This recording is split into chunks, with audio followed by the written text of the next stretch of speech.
চব্বিশের আন্দোলনে বেগবান হয়েছিল রংপুরে আবু সাইদ সহ 5 জনের আত্মত্যাগের মাধ্যমে। তাদের রক্তে ভেজা পথ ধরেই আসে 5 আগস্ট। এবারের 5 আগস্টে সেই রংপুরের ছাত্র জনতা জানিয়েছেন নিজেদের মূল্যায়ন। মুনিরুজ্জামানের তোলা ছবি ও শাহরিয়ার মিমের তথ্যে ডেস্ক রিপোর্ট। দুহাত প্রসারিত করে ঘাতকের বুলেটের মুখে বুক পেতে দিয়েছে টি শার্ট পরা এক তরুণ। এই একটি মাত্র ছবিতেই মূর্ত জুলাই অভ্যুত্থান। 24-এর 16 জুলাই রংপুরে বিশ্ববিদ্যালয় পড়ুয়া আবু সাইদের শহীদ হওয়ার সেই ছবি আন্দোলনকে করে তোলে বেগবান, যার পথ ধরে 5 আগস্ট সরকার পতন ঘটে।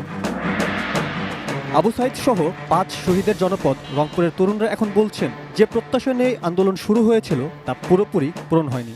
যেই রাজনীতির জন্য আবু সাইদকে জীবন দিতে হয়েছে, সেই ক্যাম্পাসে দাঁড়িয়ে আবারও আমরা সেই অপরাজনীতির দেখা পাই। এটি আমাদের জন্য চরম হতাশা। ওই আন্দোলন দিয়ে আমরা যেরকম বাংলাদেশটাকে পরিবর্তন করব, ওই জায়গায় আমাদের প্রাপ্তিটা যদি আমরা বিবেচনা করি, আমরা ব্যাপক হতাশায় ভুগি। শহীদদের কথা চিন্তা করে গণরায়ের দ্রুত বাস্তবায়ন চায় জামায়াতে ইসলামী। এই সরকার এটি বোধোদয় হবে এবং তারা তাদের দলীয় যে বাহিনী রয়েছে, গ্রুপগুলো রয়েছে নিয়ন্ত্রণ করবেন এবং জুলাইয়ের আকাঙ্ক্ষার একটি বাংলাদেশ, একটি মানবিক বাংলাদেশ গড়ে তোলার জন্য ভূমিকা রাখবে।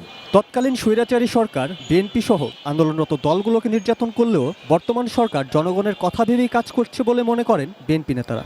একটি গণতান্ত্রিক রাষ্ট্র, স্বাধীন রাষ্ট্র হিসেবে প্রতিষ্ঠিত হবে বাংলাদেশ। নাগরিকরা তাদের স্বাধীনতা পাবে, নাগরিকরা তাদের অধিকার প্রতিষ্ঠিত করবে, এই প্রাপ্তি ধীরে ধীরে পূর্ণতা লাভ করবে, এটি আমরা প্রত্যাশা করি এবং সেই পথেই আমরা মনে করি সরকার এগিয়ে যাচ্ছে। নাগরিক সমাজের প্রতিনিধিরা মনে করেন, জুলাই আন্দোলনের প্রত্যাশা পূরণে ফ্যাসিবাদ বিরোধী শক্তির এক থাকা দরকার।